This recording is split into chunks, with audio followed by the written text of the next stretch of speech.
Hello and welcome back to Mr. Black, which is basically the same but about old shit. This week we're going to talk about John McTiernan's, in my view, classic film Last Action Hero, starring Arnold Schwarzenegger. I'm joined by Duncan Casey. Yo yo. In the new studio, first time in the new studio for this type of malarkey. Yes. I understand. Other malarkey. We did the Q&A here, didn't we? No, that took place in an ethereal void space that we have access to. The Twilight Zone. By no means a big white sheet that I hung up and lit. I was very excited, well, kind of in that when I suggested this to you, you revealed to me that you hadn't seen it before. Whereas I've seen it, I watched it when it came out, and I've watched it many, many times. It's one of my favourite Schwarzenegger movies at the very least. This was new to you. Yeah, it was. We get asked this in the Q&A all the time about what film we would erase from our minds and go back and rewatch, and which doesn't make a lot of sense because if you did that, it wouldn't be that film. Anyway, it doesn't matter. But so I guess for me, this was kind of the closest I could get to doing that, and I did go in with a bit of trepidation, thinking it would be like Highlander, #Highlander. Highlander Gate. Because I thought it would be, that it was the context and it's like once divorced from the kind of time period that it wouldn't work. I did think you might hate it. Yeah. Because we're watching it as like a 33-year-old versus a 10-year-old. I would have been 9 at the time, I think, when it came out. Yeah, so but I loved it. I thought it was absolutely fantastic. I thought all the things you said about it were true. There was so much to unpack from it and enjoy, especially as a lover of film, but a lover of Schwarzenegger's films, all, or just 80s action stuff. It's so ahead of its time in that regard, in that it came out right off the heels of things like Terminator 2 that it's referencing. And I loved it. I absolutely loved it. Yeah. It's a really fantastic movie. I mean, in terms of, you mentioned kind of erasing things from your mind. Context is king often, and I find it very nice that this film seems to have overcome that. I mean, it's one of my favourites. I think it's a very, very clever film. I can't remember who originally wrote it, but it was written as kind of a parody of kind of Shane Black-esque type stuff, and it's quite a dark screenplay, and it's often referenced as like one of these unproduced screenplays. And then, ironically, it was rewritten by Shane Black. Right. Which brings a lot of its spark to it, I think. Not that I've read the original screenplay. And obviously it's directed by John McTiernan. Now, it came out in 1993. It was a surefire hit for Columbia, TriStar, Sony. So at the time, I had a Jack Slater Dynamite Jock-in action figure. Yeah. And toys, tie-ups. There was the big balloon of Jack Slater, which is in the movie, but was actually deployed in real life. Right. It was absolutely everywhere. It was a surefire hit, and it went up against Jurassic Park, which absolutely trounced it. Yeah. And it became for a while, and it probably still is. It was like a kind of byword for Hollywood hubris. I think because I see it a lot actually in the world of filmmaking. I think it's more. It's probably more a case of it just shows up just how lucky you've got to be, and even at the tippity top of the tree, you've still got to be lucky because a release schedule can fuck everything up. You know what I mean? And it's like it's the same with things like Cable Guy and that kind of stuff. It's like the bit where you dared to be different, the bit where you dared to sort of be let's try something new or just step slightly out of what you've been doing for the last however long. That's the moment that you get screwed, and it's not fair. Like, it really isn't fair. But it's I can see why at the time, just looking at it from the point of view of how you would have sold that film, the toy tie-ins, all that sort of stuff, and coming off the heels of Terminator 2, where all that stuff had been very serious and very much like part of it. When you look at this and it's a parody and that kind of thing, the way it would have been sold to the public would have been like it's the new Schwarzenegger film, but what it is a commentary on all that sort of stuff. It's a film about the new Schwarzenegger film. So I suppose if you went in and took it all very seriously, you'd probably think, well, what? It all seems a bit ridiculous and stupid and over the top and stuff. But that is the point, and. So I can see why perhaps at the time it was a bit jarring for people and why it wouldn't have done very well. Do you think audiences were punishing Schwarzenegger? I don't know. I personally, and just with my experience of the 90s and Schwarzenegger movies and stuff like that, I mean, at the time, obviously, I was 9, but I remember much more towards the mid to late 90s, being sort of acutely aware of all that stuff. I mean, I'd watched Schwarzenegger films, but It wasn't until later, around the kind of Eraser time, which I guess it was 96, right? 96, yeah. So only a few years later, but I sort of remember around that time the veneer coming off him in terms of there was Batman and Robin. Really was around the time of things like Collateral Damage and T3 going into his governorship that's when it started to all look a bit. I think this is probably the first big wobble.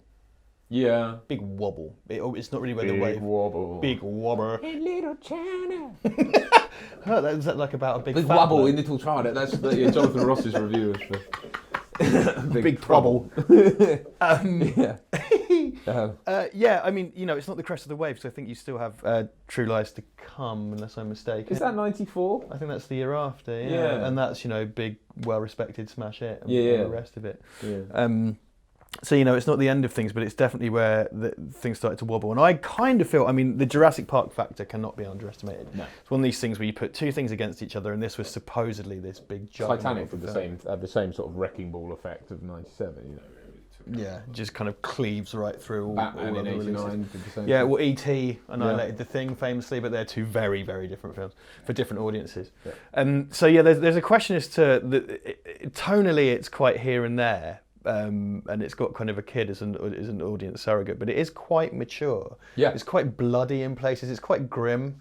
Something that the first time I kind of was waking up to the true possibilities of these films was as an adult, because as a kid it was all kind of like, I'm Arnold Braunschweiger and all that, and Charles Dance. I love Charles Dance in this. It's like, I've just shot a man and I'd like to confess and all that. Like, that was all great, but I watched this on a home theatre system, and I started to kind of see really what was going on and what McTiernan was doing, because it's really fine-tuned. Yes, yeah. Precision engineered. So listening to it on a kind of a home theatre, the movie world sound mix is really different. Everything is really separated to each speaker, and it's designed for the cinema experience. And if there's an explosion over here, you get this really kind of crisp, like, whoa, and then it'll be like, ding, over there because a bit flies off and all the rest.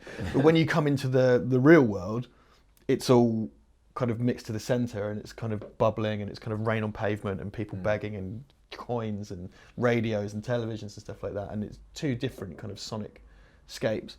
And then if you kind of want to dig a little deeper in it, the real world again, and it's not the real world, it's the kind of horrible Taxi Driver New York pre-Giuliani of Paul Schrader and Martin Scorsese. It's because it's really extra horrible. It's not it's an extra horrible. Someone gets murdered in an alleyway and no one cares. And someone takes his shoes and stuff, and Danny gets fucking mugged in his house and handcuffed to a radiator, and then the movie world is on the kind of East Coast, on the West Coast, sorry, and it's constantly sunny California. So you have the kind of new Hollywood of the post-crash kind of 60s and 70s in the real world, and then classical Hollywood on the West Coast. Yeah. It's predominantly sunny and daytime there with a few, nighttime scenes, and then in the real world it's predominantly at nighttime and rainy with a few daytime scenes, most of which take place indoors anyway. So there's really clear thing between the two kind of polarized worlds of American cinema, which I think is fucking clever. Yeah. And and via editing and cinematography, they are separated so much, because there's loads of handheld in the real world. Yeah. And a handheld street level, loads of street level stuff.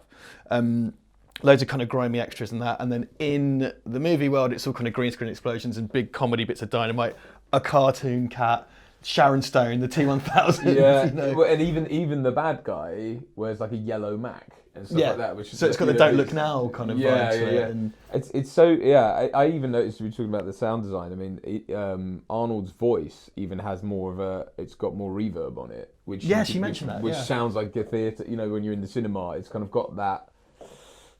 Compared to the kids, there's even mixes done like that. I think you're absolutely right, and you have that theory as well, that it's actually not about the real world versus the movie world, that it's actually about the two, as you say. Yeah, the they're two both. coasts. But being a movie, Danny Madigan is in a movie. He just doesn't know it. You know, it's like those Inception layers. Yeah, it's just he doesn't know he's. And that's kind of played upon when Ian McKellen plays Death from the Seventh Seal. So you can fucking Bergman references. You know what I mean? Yeah. Like, because people I think viewed it as this sort of dumb, obnoxious action film, but it's not. It's a really clever comment on cinema, and Charles Dance, and you pointed this out, really lovely moment. Charles Dance is monologuing, walking around the house. Firstly, he's monologuing. He realises he's in a movie, so he just starts to talk to nobody. Yeah. And as he's doing it, and he lists off like, Dracula, Freddy Krueger, and then you see the camera with the Steadicam in the mirror. Yeah. So every time there is you can say it's a Get Out, because every time there's a continuity error or whatever, you can just kind of go like, well, it's part of the text. But most of them, I think, are there on purpose. I think so. They're planted in there. Yeah, I mean, I didn't notice any in the real world. Now, maybe I wasn't looking for I'm them. sure if you look hard enough, they're there. Yeah, maybe, but it was like, it seemed more sloppy, which is kind of the point, I love it.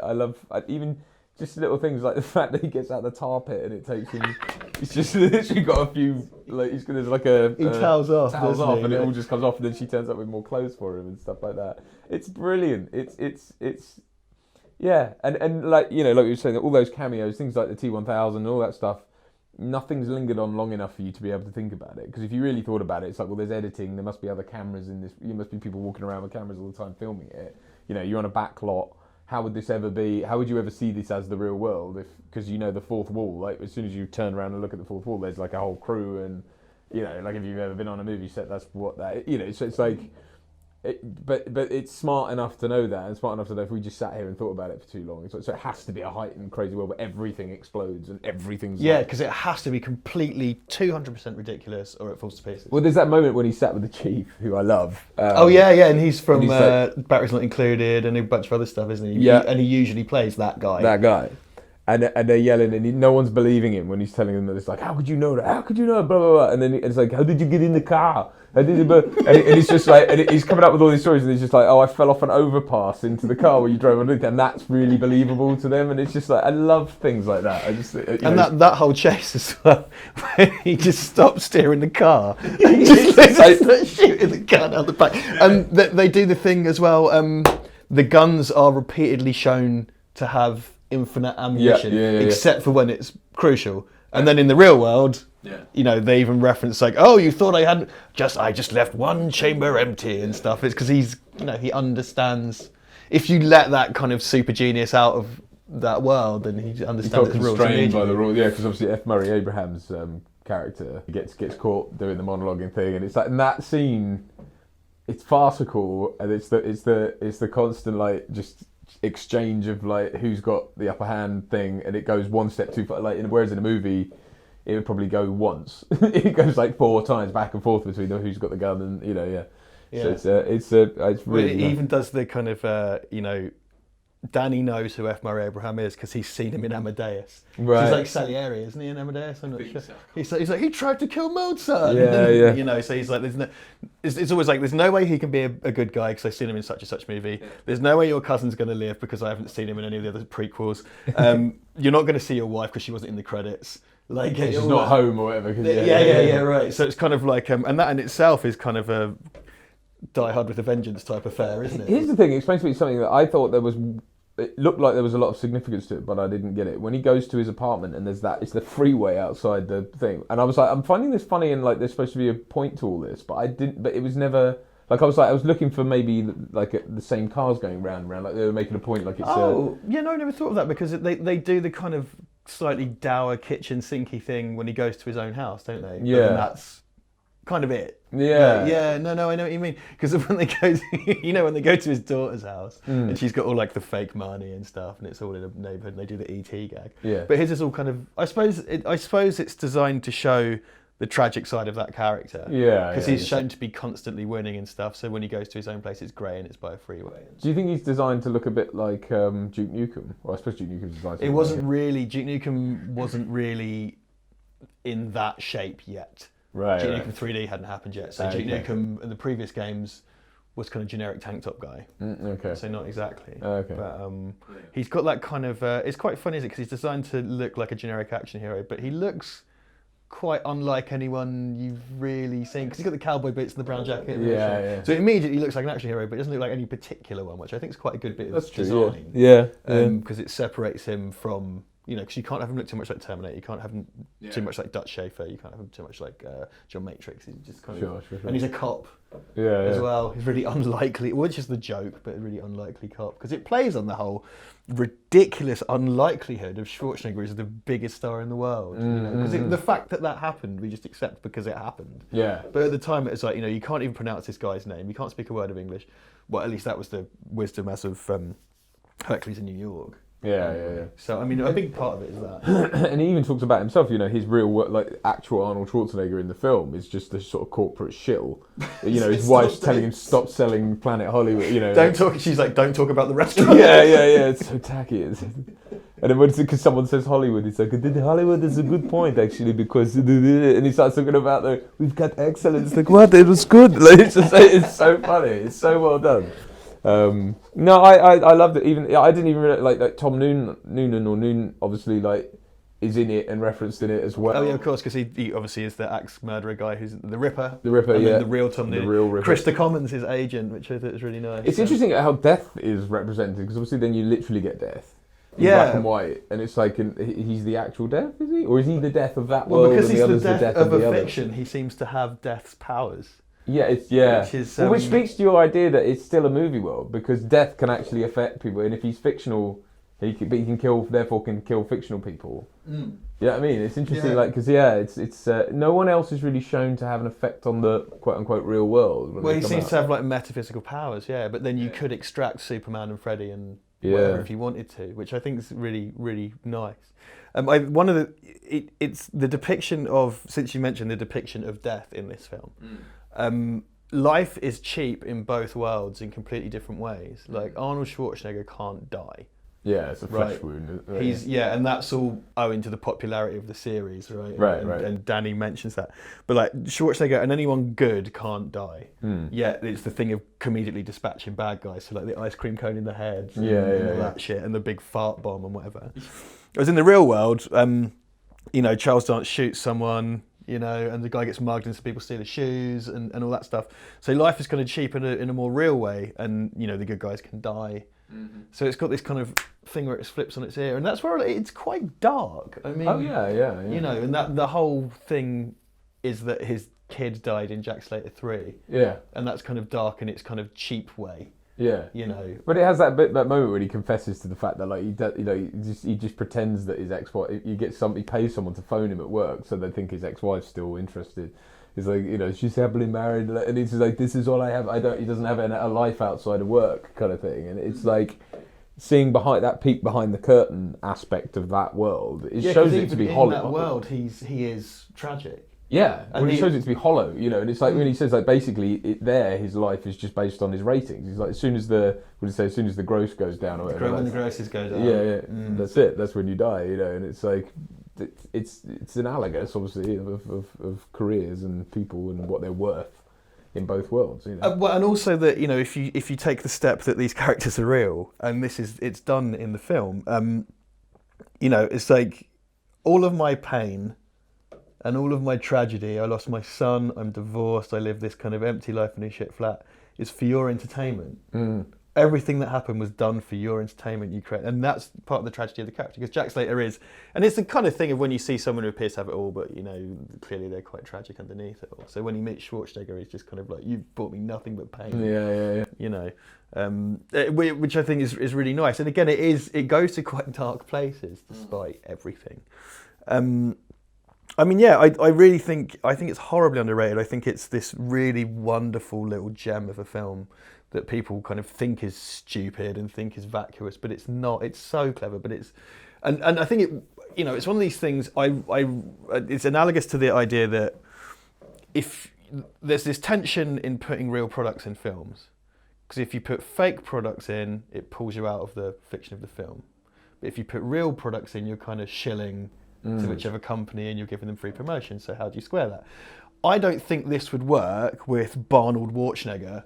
You know what I mean? Or Arnold Braunschweiger. Arnold Braunschweiger. If you just hired some dude to do a comedy, because you could so easily hire someone who wasn't that huge at the time, big bodybuilder, and gets to a corny foreign accent, and you're parodying Schwarzenegger, it wouldn't work as well. I think it works. It lives and dies on the fact it has all these stars in it. I don't think it would have worked as well either if he'd done it going. I know this is you know you call this a wobble But I don't think it would have worked in his shit-eating phase. If he'd done this as a sort of plea to people to say, look, I'm really self-aware and all this kind of thing, I don't think, because everyone would have gone, nice try, like, but fuck you. And in a way, that's kind of what they did anyway. But I think it's so, I would never have expected this to come out of that era of Schwarzenegger, where it's like, and yeah, I mean, it was marketed in, I've always had it in my head as being kind of like, Jingle All the Way in a weird way, because it was marketed in a very similar way. And you would have every reason to think that. But it's obviously not, and it's a far smarter, way It's more intelligent. smart, yeah, it's really clever. I mean, it's, as I've kind of touched on, it's massively conversant with cinema, and it reunites McTiernan with Kamen, and like, okay, it's a bit obvious, but when Danny Madigan says the words Die Hard,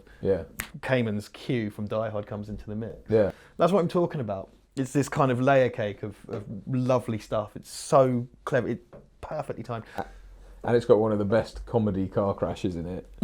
I'm such Even a though it's not meant sucker- to be one. Yeah, no. I'm such a sucker for that, but it's like when he's like plays chicken with the other car and it's like, no, you'll die. And it's done in a one shot as well. It gets out and it goes, bitch!